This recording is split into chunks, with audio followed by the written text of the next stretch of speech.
morning. I'm Shawne Collins. I'm a first assist down in the OR here at NHS. This is our very first NHS Wellness podcast, and I'm loving this. This is so exciting. I want to introduce Katie, and she's an RN for 13 years. She's a wife. She's a mother of two, and they're not big, they're little. And former nationally qualified level bikini competitor for the NPC, correct? Yes. Yep. And she loves to read, shop, and hike. She is also the creator of Fave's nutrition method, and we're going to talk a little bit about that too. Katie, so I mentioned your nutrition method, your Fave's. Am I saying that right? Yes. Nutrition method. Could you tell us about the method? Yes. So FAVES is an acronym, and how it was born was when I was competing. If you know anything about competing in bodybuilding or bikini, it's very strenuous. The diet's very rigid, and it was kind of my first experience into the health and fitness world, and I don't recommend just going all in like that. It caused me to develop some, I don't want to call it an eating disorder, but it caused me to not be able to just eat normally when everything was said and done. And for a couple years, I was very frustrated with myself for not being able to eat healthy. And I finally got to the point where I was like, okay, I know that there's a balance. I don't have to be all or nothing, because that's just basically what I was doing. I was either all in dieting hard, chicken and rice and nothing else, or I was just binging on all the hyperpalatable foods you can think of. And so I said, okay, let's boil this down. Instead of trying to have this mental list of all the things I need to do, weigh this out, don't eat this, eat that, all those things, I was like, what are just some like really big dial movers that are kind of, I would say, low hanging fruit, like something that would be not super hard to accomplish. And so that's how the FAVES method was born. And what that stands for, so the F is for fullness. What are foods that make us feel full and satisfied? Because if you're like me, I want to feel full. I don't want to eat a meal and still feel hungry. And I was always hungry when I was competing. And so one of the things that makes you feel full is protein. And protein is a great macronutrient because it's something that the body can hardly store as fat. So I was like, okay, with my meals and my snacks, I'm just going to make sure that I'm getting a higher amount of protein in that meal. That's easy to do. If you're in the cafeteria, just make sure you're loading up on meat. If you're having a snack, make sure, it's got some protein in it, and just not making it a big deal and over analyzing every piece of ingredient in that meal or snack. So I was like, okay, I'm gonna eat protein at every meal and snack. And then the A is for activity. Instead of going in and doing 2 hours of morning cardio or fasted cardio, I just got outdoors and walked. And I found actually a love for walking. I feel like walking is something that doesn't get a lot of credit, and it's good for your mental health. And studies have proven that just getting your activities of daily living can play a huge role in fat loss, actually more so than exercise itself. And what that means is you're neat, and I'm on the spot right now, so I can't remember what that stands for, but I'll get back with you on that. Non-exercise activity, thermogenesis, I believe. Yep. And what that boils down to in layman's terms is like just getting your steps up. Yep. So I would go out and walk my dog and just try to make sure I was hitting about 10,000 steps a day. So not only was I getting my activity up, but it was also really good for my mental health. So far we've got getting our protein up, getting our steps up, and then V is for vegetables. So just trying to add some more vegetables to throughout my day, wherever I could. Once again, didn't stress about it, but if I could add it in, I would. When you get your fiber up, that's also going to increase your satiety and your fullness cues, like you're going to feel full. And then E is for exercise. What is the number? Like I asked myself, what is the best exercise? Studies have proven time and again that weightlifting is like the best thing for longevity. Building muscle is the best thing for longevity. And also when you build muscle, your body can naturally eat more. And so many women are afraid to lift weights because they're afraid they're going to look bulky. That couldn't be further from the truth. I know women that have been lifting for years wanting to look bulky and can't, because it's just really hard to do. So I scaled my workouts from hour-long workouts to 20 minutes. I was just getting in there, lifting some heavy weights for just a little bit.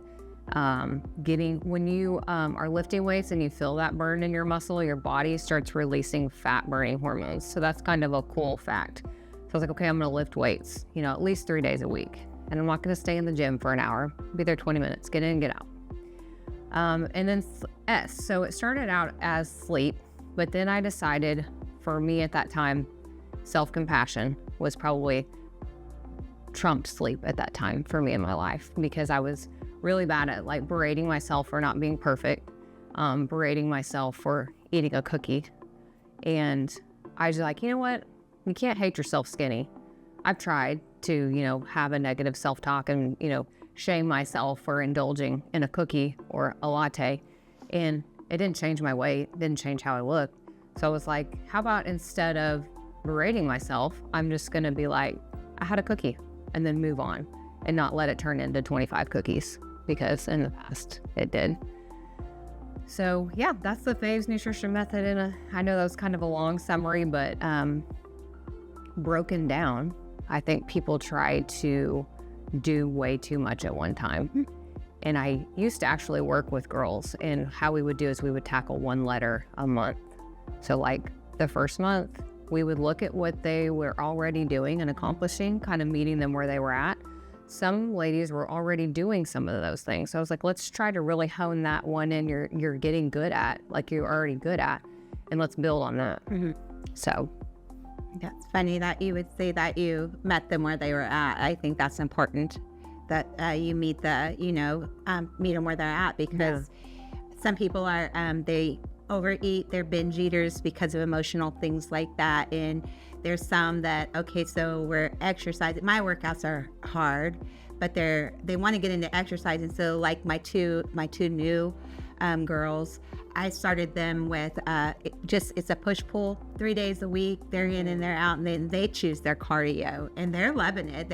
It's not that you have to go Tuesday, Thursday, Saturday, or Monday. They do 3 days a week when they can fit it in. Their choice. Yeah, because that's a lot of the excuses that I get are, I just don't have time. Well, you make the time. Yeah.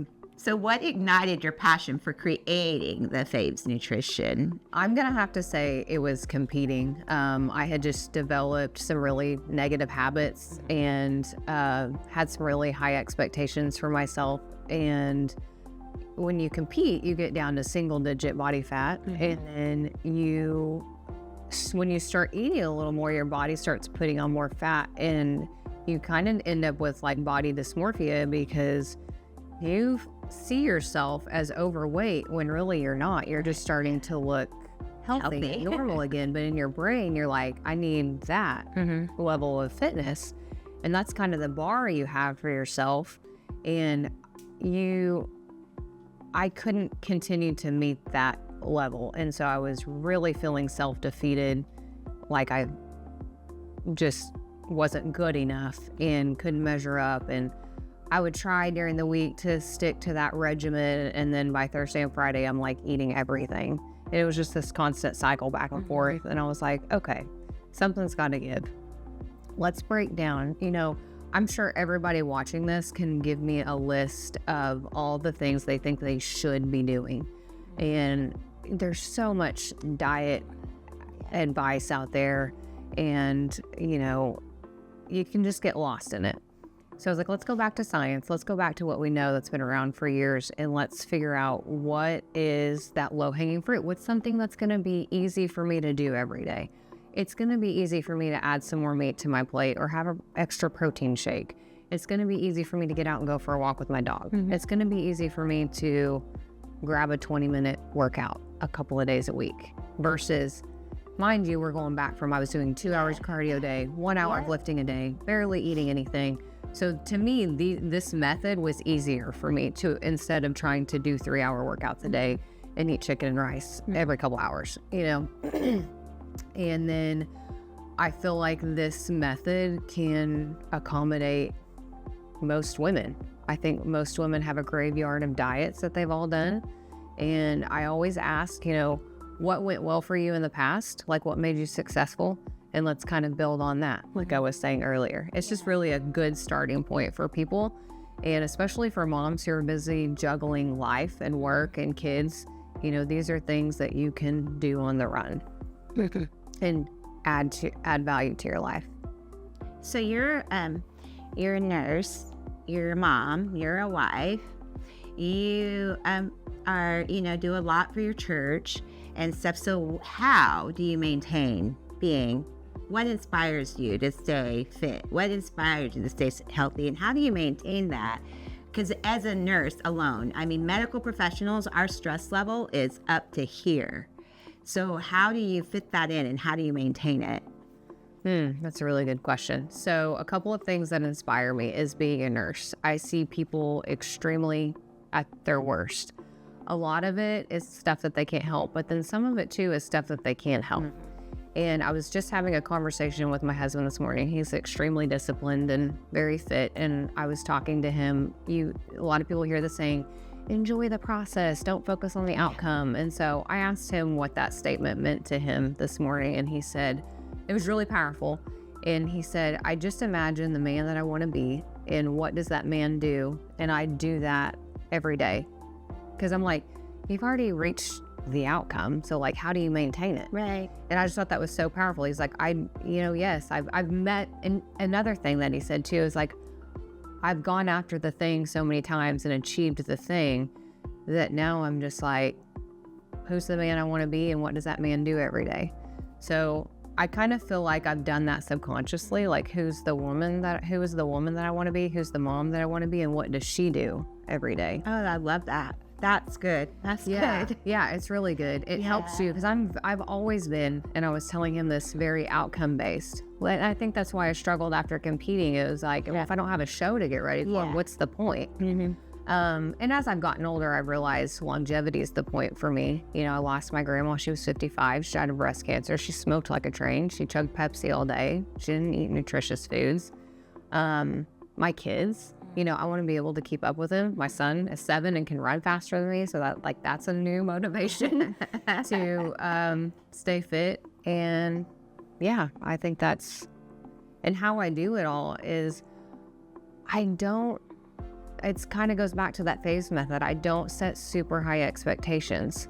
Like, I just know, like, here's the lowest bar I want to meet. And that's just, making sure I get plenty of protein, making sure I try to get a walk in. Like, when I get a lunch break here, it's not often, but when I do get a lunch break here, I'll go out and walk the perimeter just to get some sunshine, get some steps in. It kind of helps me get through the rest of the day too. Oh, that's awesome. So what's your favorite way to stay fit? I love to lift weights. And I don't do tons of cardio. I like to walk. I try to shoot for the 10,000 steps a day, but lifting weights is my favorite. And I used to lift 5 days a week, but since becoming a mom and working full time, I lift 3 days a week. I do an upper body day, a lower body day, and then a full body day. And if you haven't heard of this, I like to use the progressive overload approach so that I know for sure I'm progressing and building muscle. That's awesome. And what's a wellness hack that you'd recommend to anybody? A wellness hack? I think having that self-compassion and not setting a perfectionist mindset or not having that perfectionist mindset. I think my method is a really good hack. Yeah, I like it. Like, you're not trying to mentally do all these things and have decision fatigue by the end of the day. Yeah. That's awesome. So let's talk about mindset needed in the health and a wellness journey. We know that our mental health plays a big role in it. Our mental health, if we're sad, some people have the habit, they're sad, they overeat, or they're having a bad day, they overeat. So let's talk about the mindset. Let's get into mindset. Okay. I think awareness is probably a really powerful tool. So I actually, after I competed, I went to counseling about it because I felt very out of control and defeated. And just becoming self-aware actually helped me stop binge eating. So the counselor had me do an exercise. She said, the next time you binge, I want you to not try to stop yourself. I just want you to try to like get really super aware of what's happening, like how you're feeling, like just check in with yourself. And I'll never forget it. I know where I was when I was eating, and I was, starting to binge, I guess you could say. And I just stopped and I was like, okay, what am I feeling right now? I'm stressed. I remember I was stuck at work late that day, and I kind of felt like a numbness come over my body. And I was like, oh, I'm numbing. Like, this is why my mind wants to keep doing this. And it's crazy. Like, once I was aware that was what was happening, that was the last time I ever binged. So I think awareness of the thing that you're not wanting to do and like what you're feeling in that moment is super powerful. I know this is kind of cheesy and people hear it a lot, but journaling your feelings can be very helpful. Absolutely. Like, in that moment when you feel like you want to binge, she also had me find a safe person to like call and tell them what was happening. In those moments when you're feeling kind of out of control, kind of like an alcoholic, like having that safe person to check in with. And so that was very helpful to me. And practicing some self-awareness. And one way to do that, and it's going to sound a little OCD in the beginning, but setting an alarm for every 3 hours throughout the day. We live in a very fast-paced world where we're not really present. And this will also help you practice being present. Setting an alarm every 3 hours and just checking in with yourself. How am I feeling right now? Relax my shoulders. Take a deep breath. Are you stressed? Are you sad? Are you angry? Like, just checking in. And that's how you can practice being self-aware. I feel like sometimes I'm almost too self-aware.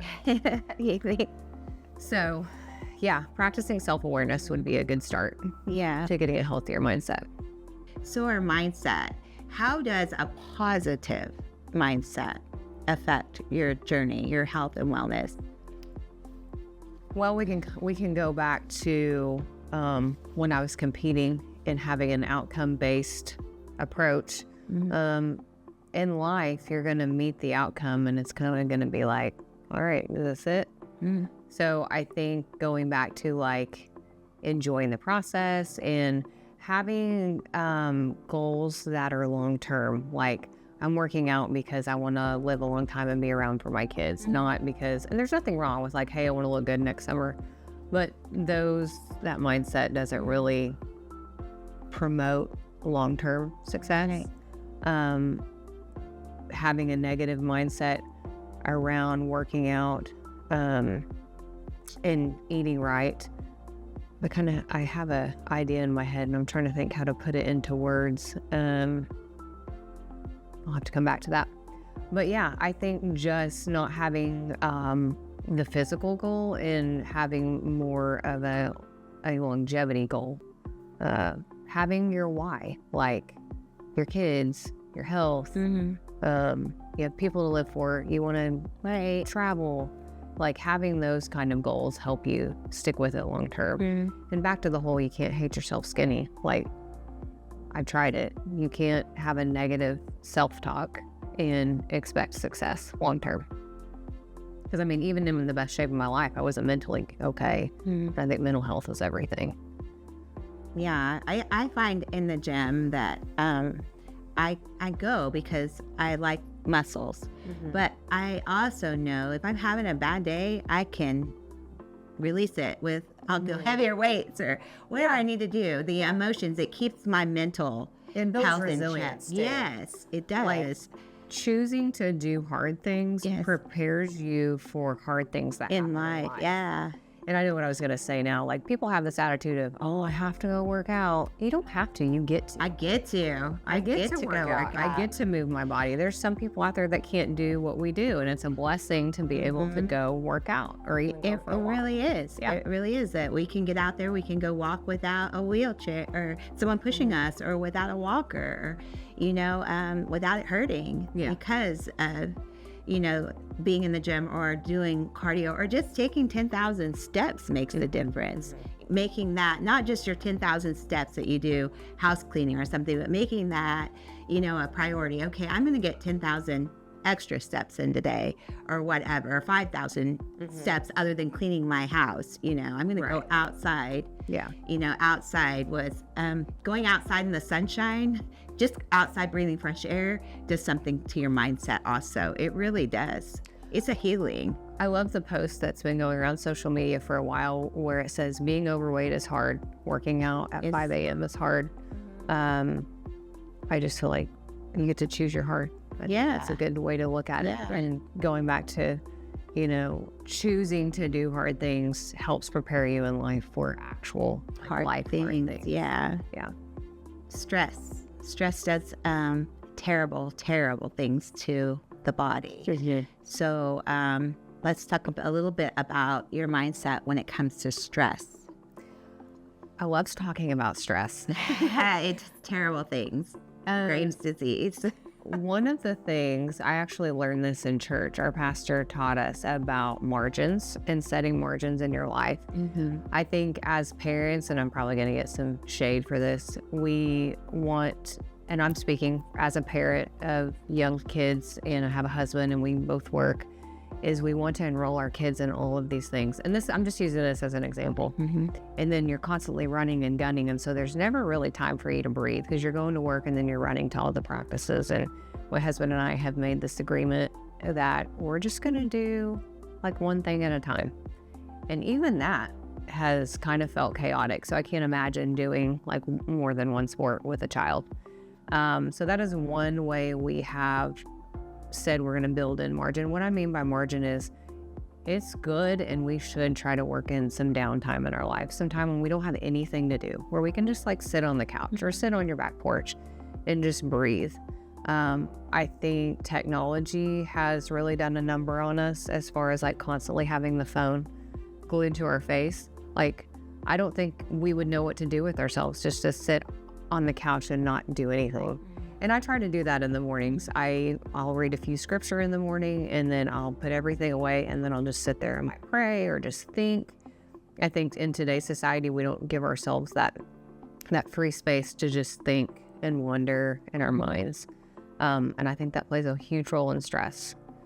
And for me personally, I feel like my faith helps because I wake up in the mornings and try to have like an eternal mindset and not like a just today mindset.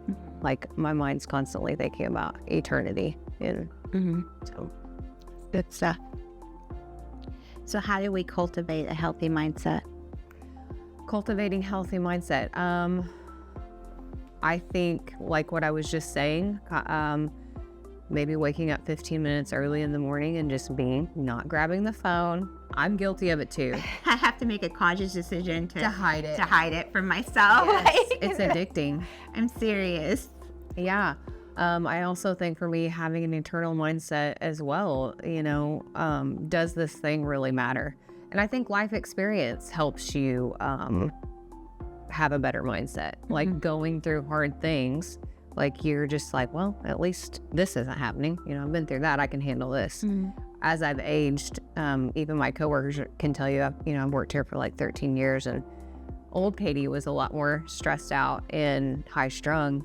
New Katie is a lot more laid back just because I think life's happened and I'm like, it's really not that bad. Yeah. I woke up today's a good day. Yeah. Journaling. So let me give you some tactical things to do. Journaling's good. A lot of times I'll journal my prayers because I feel like I'm all over the place if I try to just intentionally pray by myself, like I'm like squirrel or, I need to clean these floors. But journaling keeps me focused. In journaling just your feelings, like how you felt about a situation that happened at work or how you felt about an argument that you had with your husband or your mother-in-law or journaling that out. I think getting outside as much as you can. If you get a lunch break, go outside and walk around. Get some sunshine and some fresh air. Even in the winter, I still do it. Like I'll bundle up and go outside and walk because I just feel like it's, especially if you work in an environment where there's no windows. Outpatient doesn't have many windows. Surgery, no windows. Surgery, no windows, yeah. So getting outside and getting some sunlight for sure is good. Yeah. And the thing we've been doing at home lately is I'll open the grand's bedroom door right before I go to bed and I'll say, what are you grateful for? But they're trying to like say things that are going to make me happy. I said, no, what are you grateful for? It can be anything. It doesn't have to be like up here on this level. If you're just grateful because you got out of bed, just or gratefulness. So I'm trying to do that for myself even, is when I'm having a bad day, remember, what am I grateful for? There's so many things that we can be grateful for. You know, I can look around and see somebody in a worse position than I'm in, or whatever. There's this gratitude because of anxiety. And when I start feeling anxious, I start thinking, okay, what am I grateful for? Because anxiety and gratitude cannot coexist in your body, in your spirit. If you're grateful for something, well, you can't be anxious about it. And worrying that's a real thing. It's just stealing our tomorrow's blessings. It's stealing our tomorrow's happiness, because there's worrying. What are you gaining from worrying? What are you gaining from negative thoughts and things? So that's my newest thing, is I turn everything into gratitude when I'm having a bad day, but I'm grateful. Why am I grateful? Making that conscious decision. Sometimes it's just acting that out. Like maybe that's not what you feel, but sometimes you have to show up physically before your mind will follow. Yes. Yeah. So even if you might not really be feeling gratitude at that moment, like you said, you're anxious, but forcing yourself to come up with something or, Even if I have to write it down, I journal before bed to remind myself, to release everything that is gotten to me that day, and everything that's made me happy that day, or I journal, and then when I can lay down and know that my mind is clear, and I can sleep, have a peaceful sleep, because we know that sleep's important. I was listening to Chris Williamson, I think, his podcast the other day, and he was talking about a practice that he did that I thought was really cool, and it was writing down something you were successful at that day on a Post-it note and putting it on your mirror. And so for me, I was practicing, I was trying not to yell at my kids. I feel like I yell too much at my kids, and I hate that. And so it was one day over fall break, and I was like, I didn't yell at my kids today. I'm going to celebrate that. So I wrote down, I didn't yell at my kids today. Put it on my mirror. And so counting the little things as a success. Yeah, that's important. The little things matter too, not just the overall goal. It's a journey. It is. It's an actual journey that we're on. So I have been working with Elijah at Elevated Aesthetics. I know how to work out, but I've just kind of been wanting to improve my weightlifting. One thing that's been great for me is he keeps up with all my numbers, and I just get to show up and lift. Wow. But I was talking to him about nutrition, and I was getting frustrated with myself because I have some personal goals right now, and I feel like I've been struggling with being disciplined with my food. I'm just kind of not saying yes to everything. I think I got into a bad habit of that this summer. One thing I'm good at is I'm going to get my protein in, but I'm also might indulge in something. But I was doing that a lot. And so I was telling him, I'm so frustrated. Every time I'm at work, I do this. And he was like, and I knew this, but I needed somebody else to tell me. He was like, quit saying you always do that. And so that was such a game changer for me. So when I was at work the next day, I was like, I don't always do that. I just did it yesterday. So practicing that language of how you speak to yourself. If you have a donut, don't say I always have a donut, because your words have power. Yes. And I started that a couple weeks ago, and I used to do it before. It's just sometimes you need a reminder. And so just because you overindulge doesn't mean you always overindulge. Right. I always hated that thing, sticks and stones will break my bones, but words will never hurt me. That's a lie. That's a lie. Yeah. Words hurt, and the way you speak to yourself hurts. Yeah. The way you might have a memory from way back when, and you'll still remember that negative thing that somebody said to you. Words are bad.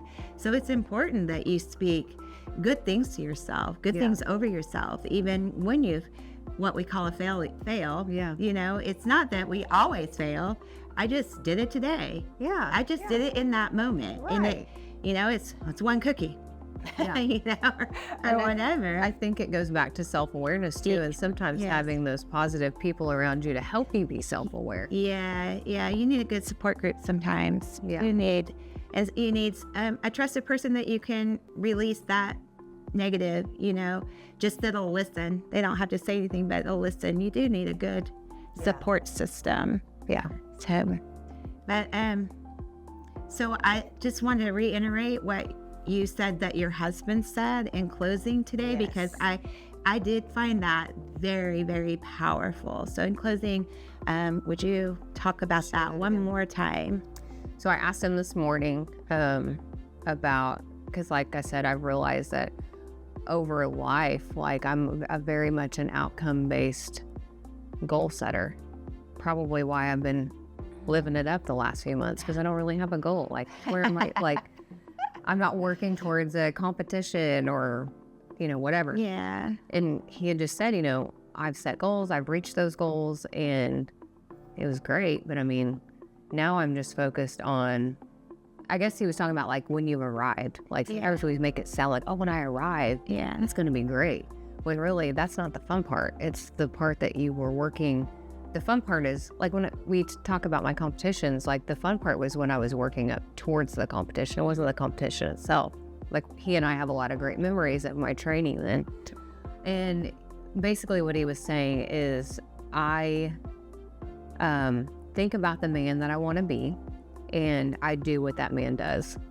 And I just thought that was very powerful. That's good stuff. Yeah. So think about the person that you want to be, and what does she do or he do? Mm-hmm.